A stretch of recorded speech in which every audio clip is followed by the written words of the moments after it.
la vérité. La vérité, à quoi ça sert que je paye un comptable si c'est pour dire la vérité? Bonsoir amis téléspectateurs et bienvenue une fois de plus sur le plateau de l'autre vérité, votre émission hebdomadaire.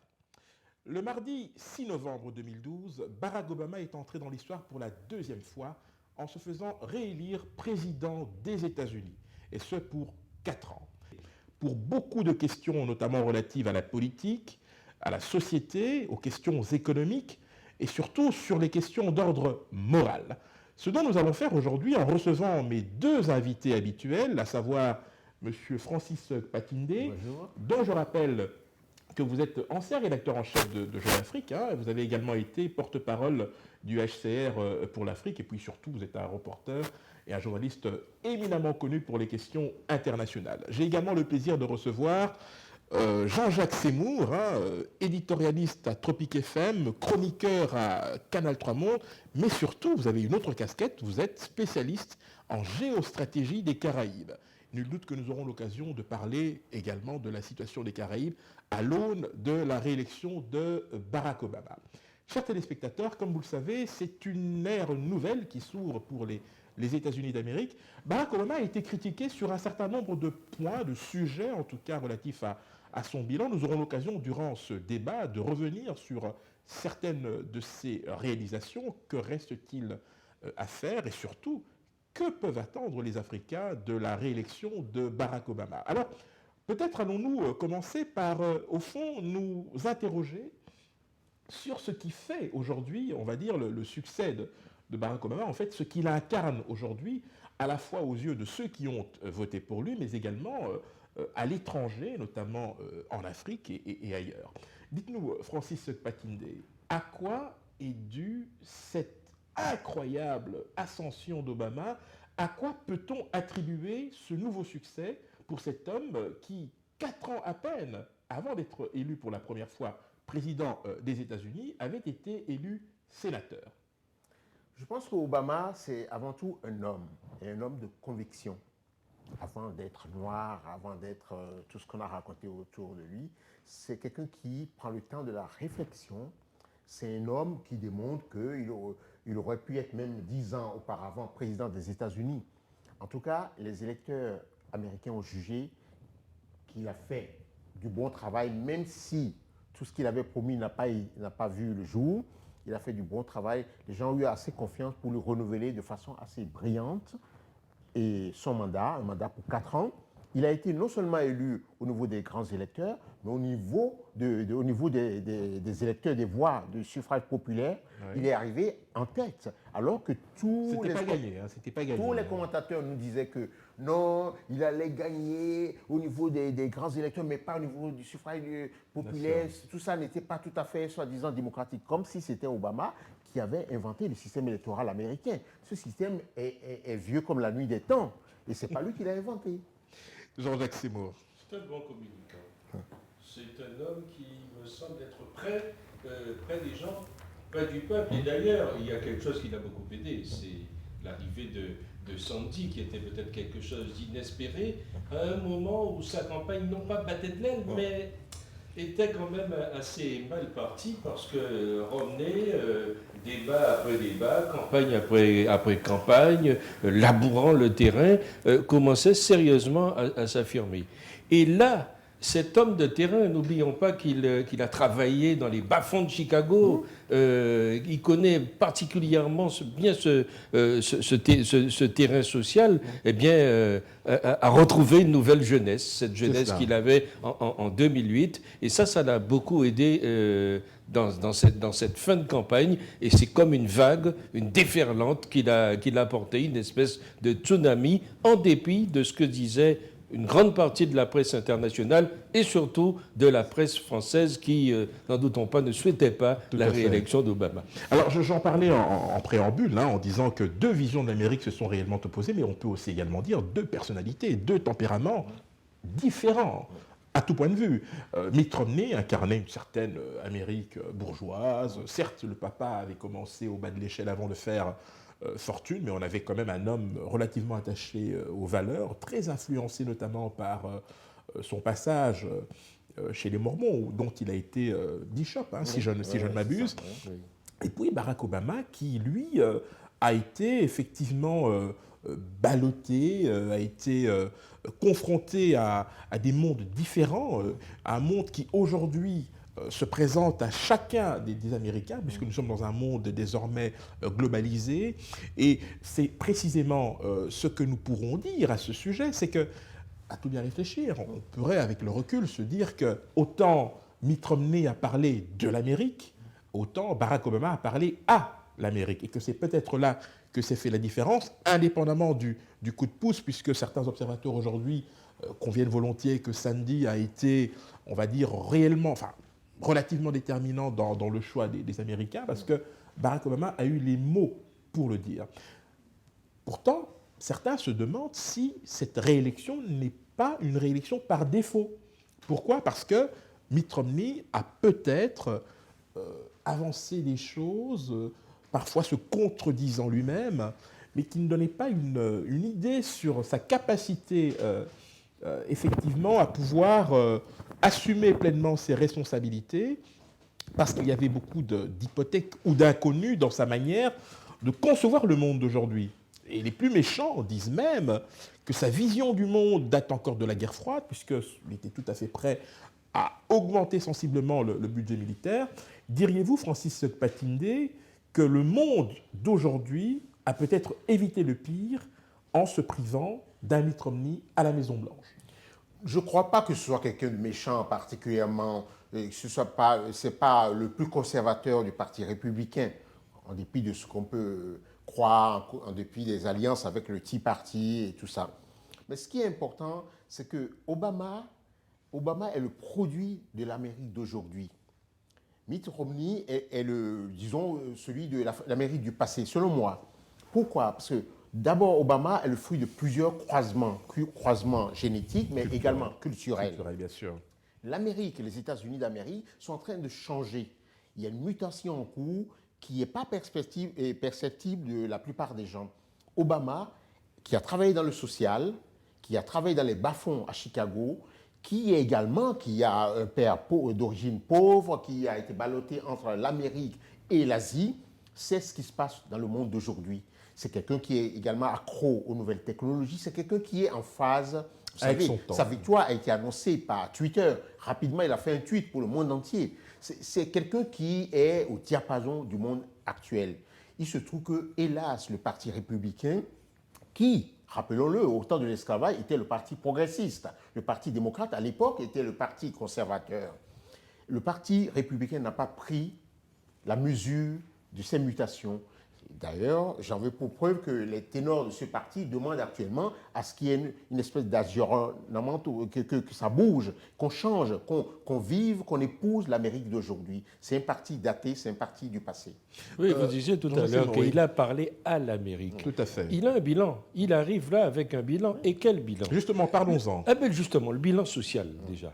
Lorsqu'il s'adresse aux masses populaires de l'Amérique, on va utiliser volontairement ce langage, pour leur dire, voilà, votre santé, ça va être comme ça désormais, etc. Et que toutes les forces réactionnaires se battent contre lui, et il gagne des points là-dessus. D'ailleurs, un type comme Romney est arrivé de manière paradoxale. Voilà qu'en tant que gouverneur, il crée justement un système de santé dans son État que Obama a mis en place à l'échelon du pays, et il dit, lorsque je serai président, on va annuler tout ça, etc. Donc il arrive avec ce bilan qui est positif. N'oubliez pas, il y a 4 ans, je ne sais pas si vous vous souvenez de ces images à Détroit, de toute cette industrie automobile. Certes, il a pris de l'argent public, l'argent de l'État, et il a dit l'État fédéral, ça c'est un point très important, l'État fédéral contre lequel se battait justement Romney, l'État fédéral doit venir au secours des autres. Eh bien, tout ceci fait partie de ce bilan. Pour ne prendre que ces 2 exemples, tout ceci fait partie de son bilan. Des Américains qui vont être motionnés, des gens qui retrouvent de l'emploi. D'ailleurs, les derniers chiffres dont on a voulu dire qu'ils étaient truqués, etc., montrent bien qu'il y a une reprise, certes minime, mais une reprise quand même. Et aujourd'hui, ceux qui ont beaucoup de soucis à se faire et qui d'ailleurs sont très inquiets de cette réélection d'Obama, ben, c'est le monde de la finance. Parce que je crois que pendant ce mandat, il va justement attaquer de plein front ce monde de la finance et notamment mais Wall Street. précisément, pour Juste permettre pour de... compléter, Oui, l'État fédéral est allé au secours de ces banques lors de la crise bancaire il y a quelques années. oui. Personne n'y a trouvé à redire. Donc il faut rappeler que c'est les Man Brothers, évidemment, Voilà, enchaîné, et qu'on a donc, pris les sous des Américains, des citoyens, pour financer ces banques qui ont eu des problèmes à cause de leur propre turpitude. Pour que diable ne peut-on apporter cet argent fédéral pour les plus pauvres des Américains? Je trouve normal ce qu'il a fait et je pense que la base, parce qu'après tout, tous les Américains ne sont pas riches, la majorité d'entre eux sont encore, tirent le diable par la queue. Et cette majorité silencieuse, cette majorité démunie, a soutenu la campagne d'Obama. Mais en même temps, ces détracteurs estiment que Obama représente une forme d'interventionnisme étatique dans un pays qui a toujours, j'allais dire, exalté l'individualisme. Ce qui explique d'ailleurs qu'il y a eu quand même beaucoup de réticence de la part des républicains pour adopter l'Obamacare. Est-ce que vous ne pensez pas néanmoins, compte tenu du rapport de force à l'heure actuelle, parce que la Chambre des représentants aujourd'hui est majoritairement détenue par les républicains, même si le Congrès est encore entre les mains des démocrates, d'une très courte majorité, voilà. Est-ce que vous ne pensez pas qu'il y a probablement risque que les 4 prochaines années d'Obama, indépendamment du fait qu'il ne peut plus se présenter à une 3e élection, est-ce qu'il ne sera pas d'abord, en situation de cohabitation, et 2, est-ce que vous pensez vraiment que les républicains lui faciliteront la tâche? Non, mais ça c'est évident que les républicains ne vont pas lui faciliter la tâche. D'ailleurs, on l'a vu ces 2 dernières années. Et pour autant, il n'a plus rien à perdre. On est bien d'accord. Non, il n'a plus rien à perdre. Mais Obama a compris, à mon avis, quelque chose, et là, il se situe dans la ligne directe de ses illustres prédécesseurs. L'État doit pouvoir intervenir, et c'était là ce qui l'opposait fondamentalement à Romney. L'État doit pouvoir intervenir en cas de crise grave. Il ne peut pas laisser aller les choses à volo. Et ça, je crois que le peuple américain a très bien compris ce qui se passait, et c'est pourquoi qu'ils ont renvoyé Romney dans les corps. Vous savez ce que je dis? Romney a été battu et un mythe s'est effondré. Absolument. Il y a autre chose, c'est que au niveau, c'est bien d'avoir une majorité républicaine à la limite à la Chambre des représentants. Au Sénat, le Parti démocrate est majoritaire. Oui. Mais ça permet de négocier les virages. Ça obligera le Parti républicain, qui a été désavoué par la population, à essayer d'épouser quelques virages et à faire des réformes sociales. Les États-Unis d'Amérique sont la première puissance mondiale, c'est encore la première puissance mondiale, mais ça a besoin de réformes sociales, ça a besoin de réformes de civilisation. Vous savez, il y a la peine de mort dans beaucoup d'États encore dans ce pays-là. Vous savez qu'il y a des gens qui n'ont pas de carte de sécurité sociale, qui vont dans les hôpitaux, on les met dehors parce qu'ils n'ont pas cette carte.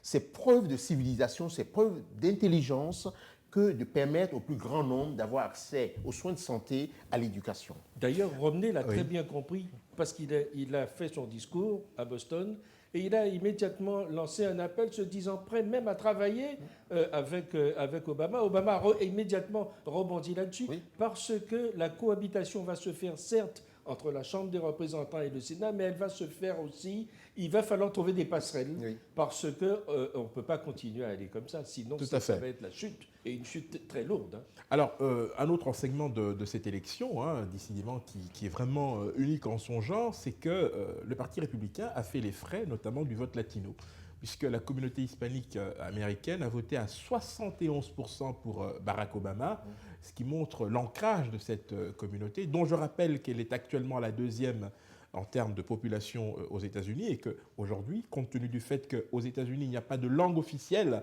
on peut d'une certaine manière considérer que le bilinguisme s'impose de plus en plus, puisque l'anglais et l'espagnol se disputent les faveurs. Et d'ailleurs, certains politiciens américains, lorsqu'ils sont en campagne, n'hésitent pas de temps en temps à clore leurs propos avec des mots en espagnol. Donc, outre le fait qu'il y a eu ce choc démographique de la part des électeurs latinos, on peut également évoquer le fait que le Tea Party a quand même eu un rôle, on va dire, négatif pour le Parti républicain, puisque aujourd'hui, le parti est d'une certaine manière fragmenté, ce qui fait dire à certains observateurs d'ailleurs que, au fond, le grand perdant de cette élection, ce n'est pas Mitt Romney, mais le Parti républicain. Qu'est-ce que vous en pensez, Francis? Absolument. Le Tea Party, en fait, qui n'est pas un parti, mais c'est des clubs à l'intérieur du Parti républicain, c'est vraiment ce qu'il y a de plus réactionnaire en Amérique.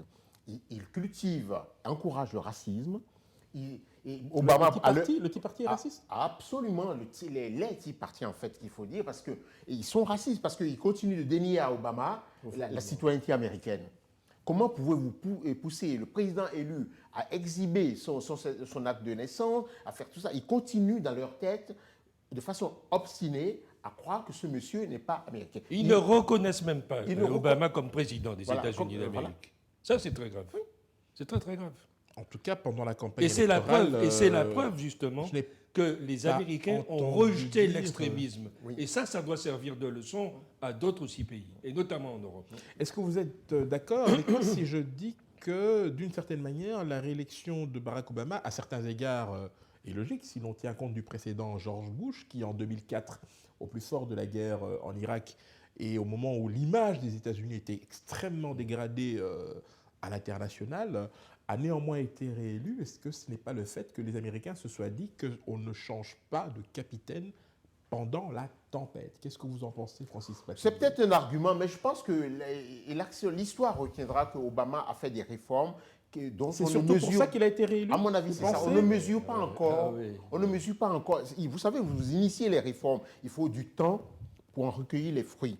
Et pour l'instant, on ne voit pas encore, mais c'est une révolution. La réforme sociale, la réforme de santé est considérée à tout le monde comme une des réformes les plus fondamentales depuis Roosevelt.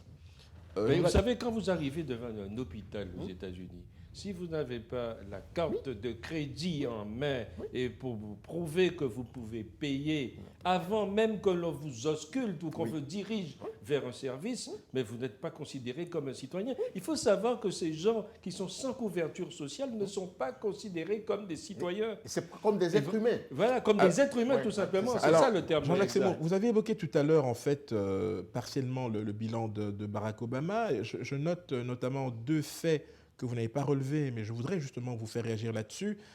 C'est notamment le fait que Obama a réussi à faire rentrer d'Irak les boys, comme on les appelle, et surtout il a réussi à avoir la peau, passez-moi l'expression, de Osama Ben Laden. Est-ce que vous pensez que ce deuxième mandat sera beaucoup plus propice à une sorte de recentrage de Barack Obama sur les questions intérieures, étant entendu que les questions internationales n'ont pas été très présentes durant cette campagne américaine? Non, enfin, les questions internationales n'ont pas été très présentes. Ils ont quand même une épine dans le pied qui est l'Afghanistan, qui est un échec total, pas seulement pour les États-Unis d'ailleurs, mais pour le monde occidental en général. Mais c'est vrai que je pense qu'aujourd'hui, Obama, comme beaucoup de dirigeants, vont essayer de se recentrer vers les affaires intérieures qui sont quand même beaucoup plus importantes que d'essayer d'aller porter la bonne parole ou de jouer les boys dans des contrées où finalement on a tout à perdre. Il a intérêt à se recentrer? Oui, et sauf sur la question, par exemple, les rapports avec la Chine. Oui. Il est obligé parce que c'est important. Deuxième volet international auquel il s'occupera beaucoup, c'est la question au Moyen-Orient. Les rapports ont été parce que vous savez que passablement tendus avec Israël durant ces 4 a tout fait pour faire échouer Obama. Le gouvernement actuel, le gouvernement de la droite israélienne, a tout fait non, mais n'en voulait plus, pour le discréditer, pour soutenir le candidat en face, parce qu'il estimait que ce monsieur ne faisait pas l'affaire, il ne donnait pas le feu vert pour aller bombarder ici et là. Ce n'est pas normal. C'est quelqu'un qui essaie... Les États-Unis sont alignés sur la politique israélienne, jusqu'à preuve du contraire, avec quelques nuances. Traditionnellement. Donc, ce n'est pas le mot, ils ne vont pas. Mais de là à épouser toutes les folies de la droite israélienne, je crois qu'il y a un fossé que Obama n'a pas franchi. Oui, alors, là, vous me tendez la perche, puisque vous parliez de la Chine, effectivement. Alors, nous allons pouvoir parler de l'Afrique et voir au fond comment est-ce que les Africains en général accueillent la victoire de Barack Obama, mais avec une Chine de plus en plus présente en Afrique, qui marque des points, qui multiplie à la fois les investissements sur le continent. Est-ce que là encore, vous pensez que les États-Unis auraient intérêt à garder un œil attentif, ou est-ce qu'au contraire, on peut considérer que l'Afrique est peut-être cet Eldorado lointain où les Américains n'auraient pas intérêt à s'aventurer? Jean-Jacques Seymour. Moi, je crois que bon, la Chine est déjà présente et bien présente. Et ils sont même en train de préparer quelque chose qui est extrêmement important à notre époque, c'est la bataille de la communication. Vous le savez peut-être, CCTV, la grande chaîne nationale chinoise, est en train de s'installer avec armes et bagages sur le continent africain avec un CCTV Africa. C'est très important de contrôler la communication. Je ne vous parle pas de tous les investissements qui se font dans d'autres domaines. Et là-dessus, les États-Unis, comme d'autres États, arrivent dans une position pas très forte, en définitive, et marchent même sur des œufs, parce que les Chinois ont bétonné carrément, même commercialement, ce continent. Ils ont multiplié par 10 ces 10 dernières années les investissements qu'ils devaient faire et les échanges qu'ils ont avec ce pays. Mais c'est extraordinaire. Précisément, pour vous laisser réagir, Francis Patindé, peut-être rappeler à nos amis téléspectateurs que la Chine, aujourd'hui, détient un quart de la dette intérieure américaine. 25% de la dette américaine est détenue par les Chinois. Les Chinois sont à la fois alliés et rivaux des Américains sur le plan commercial dans certains domaines. Mais maintenant, après la démonstration que Jean-Jacques vient de nous faire, maintenant que ce pays, qui est un continent, en réalité, a multiplié les investissements sur le continent africain, est-ce que ce n'est pas à terme une menace pour les intérêts américains sur le continent? Pas du tout. Les Américains ne peuvent pas lâcher l'Afrique. Parce que d'abord, 25% de leur approvisionnement en pétrole est de provenance africaine. Ça, c'est important. 25%. Il y a les pays qui sont... Oui, Sao Tomé, Angola, Principe, l'Angola et le Nigeria aussi. Oui. Ça, c'est l'Algérie aussi, peut-être? L'Algérie aussi. Vous savez, l'Algérie est un partenaire des États-Unis en Afrique. Il ne faut pas l'oublier, l'Angola et tout. Donc, il ne peut pas se désintéresser de l'Afrique. Les mines africaines les intéressent. Je pense qu'avec la réélection d'Obama, il aura les coudées franches, il va s'intéresser à ce continent. Il s'en est peut-être... il ne l'a pas fait au cours du premier mandat, peut-être parce que, étant d'origine africaine, il veut pas. Déjà, il fait l'objet de toutes sortes d'accusations. Il n'est pas américain, il serait musulman. Donc, il faut chaque fois se justifier. Il est allé 2 fois en Afrique, une fois en Égypte, une fois au Ghana. Le fameux discours du Caire. Le fameux discours du Caire. Et le fameux discours de Ghana. Le discours d'Accra. Alors, précisément, qui était essentiel. Une certaine opinion publique africaine considère que, par rapport à la politique africaine de Washington, ces 4 premières années ont été un rendez-vous manqué. Est-ce que vous trouvez cette critique justifiée? Moi, non, pas du tout. Le problème de nous autres Africains, c'est d'abord on demande ce que les autres peuvent nous apporter, ce qu'ils peuvent nous donner. Il faut commencer par dire ce que moi je fais. Obama, comme l'ont dit pas mal de gens, il est citoyen américain, élu pour faire le bonheur avant tout de l'Amérique, des États-Unis d'Amérique. Maintenant qu'il a une touche africaine, sa secrétaire d'État est allé plusieurs fois en Afrique. Il faut que les Africains se prennent en main et après les autres ne peuvent que venir en appoint. C'est ce qu'on ne comprend pas. C'est une révolution mentale à laquelle on doit s'abstraire en Afrique. On ne l'a pas fait, ça. Mais pendant ces 4 années, convenez volontiers avec moi que visiter l'Afrique 2 fois et encore aller dans 2 pays en 4 ans, on ne peut pas dire que ce soit un bilan... Mais ce n'est pas les voyages qui font l'aide. Ce n'est pas les voyages qui font l'aide. Les programmes mis en place par Clinton et Bush, par le Millennium Challenge Account, ont continué. Ça n'a pas été coupé. Il y a un monsieur Afrique à Washington. Oui, mais paradoxalement, vous avez certains pays comme l'Ouganda, comme le Rwanda, par exemple, qui ont à 2 ou 3 reprises accueilli la secrétaire d'État américaine. Ce qu'il faut bien comprendre aussi, peut-être aussi bien mesurer, que dans un monde où l'image a une importance capitale, les opinions publiques peuvent précisément juger l'intérêt d'un président américain, quel qu'il soit, à l'aune, peut-être pas du nombre de ses visites, mais des actes ou des messages qui sont délivrés vis-à-vis du continent. Je ne sais pas si vous êtes d'accord. Mais vous savez, au temps de la France gaulliste, les présidents, les Chirac, les Pompidou, ils allaient en Afrique tout le temps. Mais ça n'a pas changé fondamentalement les rapports entre les Africains et eux, c'était des rapports Mais pour justement un néocoloniaux. pays qui n'était pas particulièrement réputé pour sa proximité à la fois historique, culturelle avec l'Afrique, est-ce que précisément on n'était pas en droit d'attendre un peu plus d'un Barack Obama? Moi, je pense que moi, je préfère un partenaire qui reste à sa place et qui n'est pas envahissant qu'un partenaire Vous ne envahissant. pensez qui pas nous que donne rien. les symboles n'ont pas leur importance? Les symboles ont leur Non, importance. non, mais, quand même, oui. Le discours d'Accra, là, dont on parlait tout à l'heure, c'est vraiment l'acte fondateur. Est-ce que ça réveille les consciences sur le C'est continent? l'acte fondateur de la politique américaine et de la politique d'Obama, en tout cas, en Afrique. Mais concrètement, ça s'est traduit par qui quoi a exactement? été un peu à l'opposé de ce qu'a fait Sarkozy avec le discours de Vous avez Dakar. des faits précis à ce sujet, parce qu'on en a beaucoup parlé du discours d'Accra et même du Caire, mais concrètement, ça s'est traduit par quoi exactement? Par le programme mis en place à Washington pour l'Afrique. C'est pas parce que Obama ne s'est pas déplacé en Non, permanence. on est bien d'accord, mais sur le continent, ce discours, aussi fondateur soit-il, est-ce que ça a débouché sur des actions concrètes sur le continent? Il y a déjà tout ce qui s'est passé avec le printemps arabe. Ça fait partie déjà de... Vous pensez que ça a eu un effet... Oui, Ah, ça, mais ça, considérable. c'est sûr. c'est Mais l'effet boomerang. considérable. Souvenez-vous, en plein moment où la Tunisie, l'Égypte a bougé, etc., comment le téléphone tournait entre Washington Alors, ce qui est et paradoxal dans ce que vous dites, c'est que certains observateurs considèrent précisément que, à tort ou à raison, que l'Amérique a été l'une des grandes absentes, justement, des printemps arabes. Non, ils étaient là. En Non, tout pas cas, du- pour non. ce qui est du cas de l'Égypte, en cas de la Libye, Ils ont toujours été là Est-ce par que les certains services, disent qu'ils ont par même les services sous-traité éventuellement, de ils ont- renseignement. Oui. Ils ont toujours été là par les services de renseignement, par les écoutes, en aidant même les opposants, en leur donnant des systèmes autonomes d'unité d'accès à l'Internet. Ils n'ont pas eu une intervention directe comme ils ont eu en Afghanistan, Afghan, en ouais, Irak, avec des ou en troupes et Irak, tout ça. Ils avec n'en ont des pas troupes. besoin. Mais ils ont été extrêmement présents. Alors sur le dossier du Mali, puisque la transition elle est facile à faire, Oui.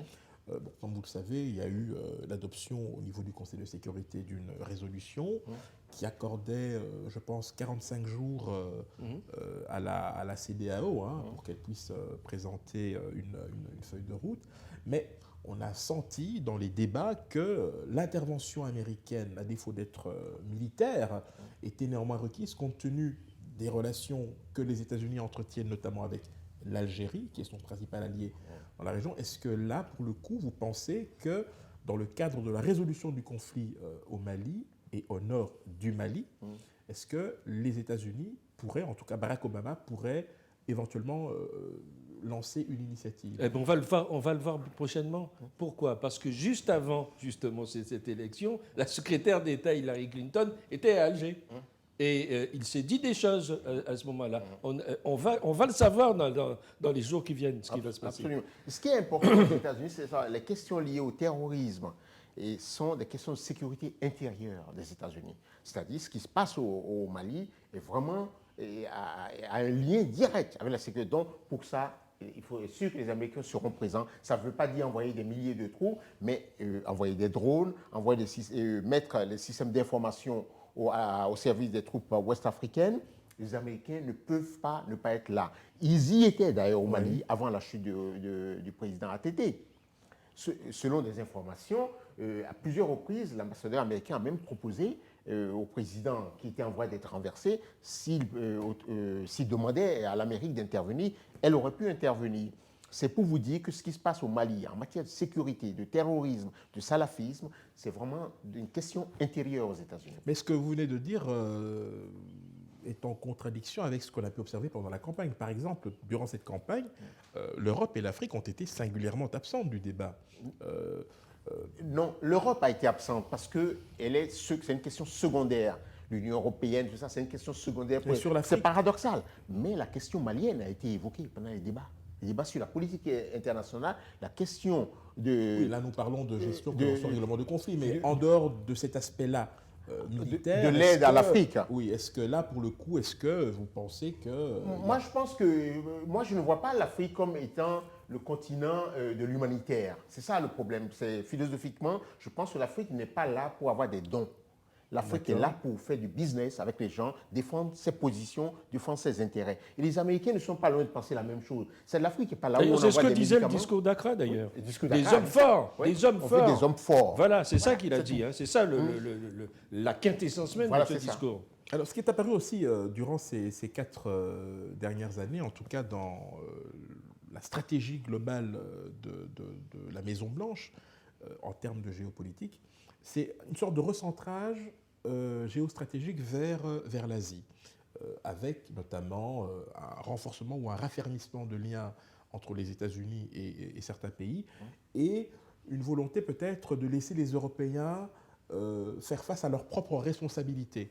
Pourquoi ? Parce que l'épisode de la Libye a montré, par exemple, à quel point les Américains étaient beaucoup plus attachés à ce que les Européens puissent prendre leurs responsabilités par rapport à la façade méditerranéenne, et que par contre, au niveau de l'Asie, avec l'émergence de nouveaux États, les Américains avaient plutôt intérêt à veiller à ce que leurs propres intérêts ne soient pas menacés. Est-ce que vous êtes d'accord avec Non, cette... pas du tout. D'abord, la guerre en Libye n'aurait jamais pu avoir lieu sans l'infrastructure et la superstructure Même s'ils américaine. ne sont pas intervenus directement. Oui, voilà, sans leurs avions, sans les drones, sans le renseignement. D'ailleurs, ils le reconnaissent. Et l'OTAN, après tout, l'OTAN, c'est les eux. Américains. D'accord. C'est pas l'Europe. Donc, c'est eux qui ont fait l'essentiel en termes de renseignement. Parce que quand vous avez le renseignement, vous avez gagné la moitié de la guerre. Et c'est les Américains qui ont apporté ça. Il n'y a pas une division du monde. Je pense que s'ils ont des intérêts en Afrique, qui trouvent qu'il y a une division du travail on a cru, mais maintenant, vous savez, depuis Ron Brown qui fut le ministre du commerce de Clinton, et avait dit non, il n'y a plus de partage, je ne reconnais rien du tout. Je revendique le droit pour les États-Unis d'Amérique d'aller partout pour faire du business. Le problème, c'est que rares sont les pays en Afrique où il y a des structures de vrai business. À part le rafistolage, le bricolage, il y a l'Afrique du Sud, le Nigeria. Là, vous avez des businessmen. Les Américains sont là. Parce que le discours d'Accra, c'est de dire, essayez de mettre en place des structures pérennes, essayez de mettre en place un corps, une caste de businessmen. Et les Américains répondront présent au rendez-vous. À l'inverse, on peut aussi également dire que si le centre de gravité s'est quand même déplacé vers l'Asie, c'est parce que précisément l'arc de crise se trouve dans cette partie du monde, puisque vous avez, même si la situation s'est plus ou moins calmée en Irak, en dehors évidemment des attentats, mais disons que depuis le désengagement militaire américain, vous avez le problème de l'Iran qui persiste, vous avez les velléités de la Corée du Nord à se doter de l'arme nucléaire, et puis vous avez quelques foyers de tension qui focalisent néanmoins l'attention. Et en disant cela, je ne souhaite nullement opposer les États-Unis à l'Europe, mais c'est une manière aussi de considérer qu'aujourd'hui, l'arc de crise se trouve bien sur le continent asiatique. Je ne sais pas si vous voyez les choses de la même manière. En tout cas, est-ce que cette volonté américaine de se déporter vers l'Asie n'est pas justifiée justement par l'existence de périls? Non, mais il y a la question coréenne, il y a la question du Japon. Mais moi, je crois qu'on ne va pas aller à l'affrontement dans cette région. Non, il n'est pas question d'affrontement. Non, mais on est bien justement, d'accord. cette présence américaine va s'expliquer aux côtés de la Chine parce qu'il faut rechercher de nouveaux équilibres. Et je crois que tous ces dirigeants-là, Obama qui est réélu, le nouveau dirigeant chinois, ne va pas changer fondamentalement la politique que l'on connaît aujourd'hui. Le nouveau dirigeant chinois qui serait désigné en janvier. Oui, mais enfin bon, quand on connaît déjà le nom, la messe a le commencé. congrès, la messe a commencé, comme il dit. Et tout ça, tous ces gens-là vont rechercher un certain équilibre. C'est plutôt une bonne chose que ce centre de gravité se déplace vers nous. Alors, je suis d'accord avec lui. Oui. Il y a 2 pays aujourd'hui qui ont les moyens d'une politique planétaire. Il ne faut pas se voiler la face. Il y a les États-Unis d'Amérique, il y a la Chine. L'Europe n'en a pas les moyens.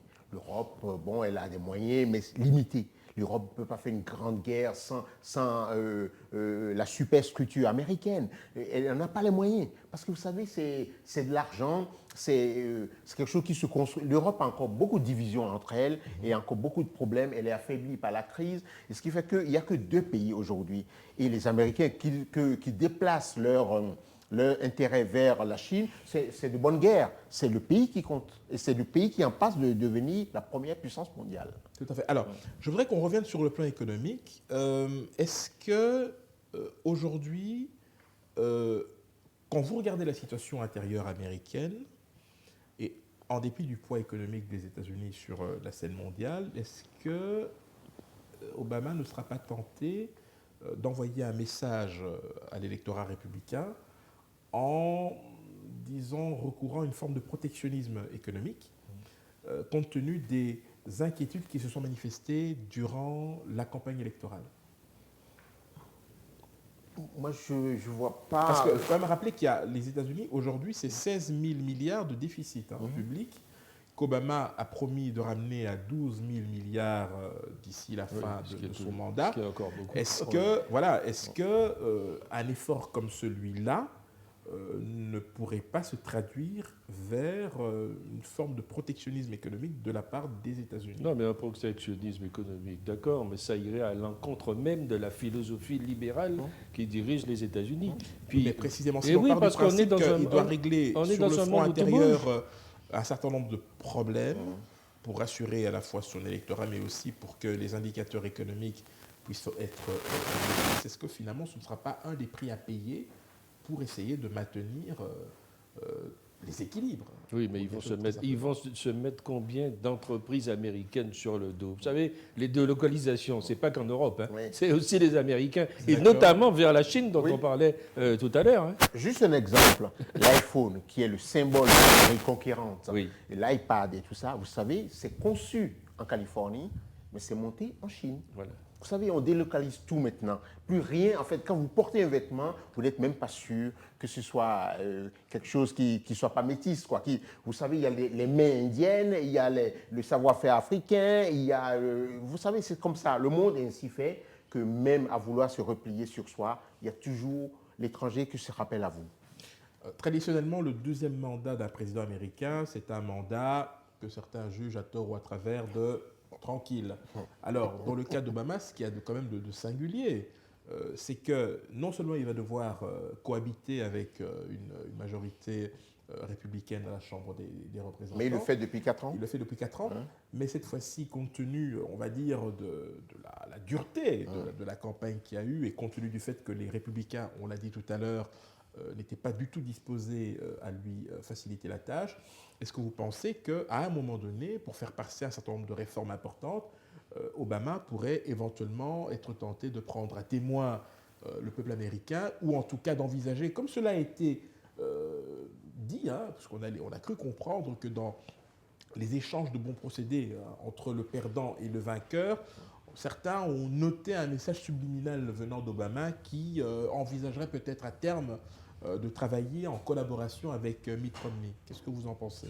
Oui, non, mais ça, c'est pas quelque chose de nouveau. Moi, je crois que, et c'est comme ça que je l'ai ressenti en écoutant les messages qui ont été délivrés à la fois par Romney, le perdant, et Obama, le gagnant, il y a une volonté de ces hommes d'agir en responsable politique. Et quand je dis responsable politique, en prenant la mesure de leur responsabilité vis-à-vis du peuple américain et vis-à-vis de l'Amérique, tout simplement, qui ne veulent pas voir des cendres dans les bas-fonds. Parce qu'il va y avoir des échéances, là, dans moins de 2 mois, et avant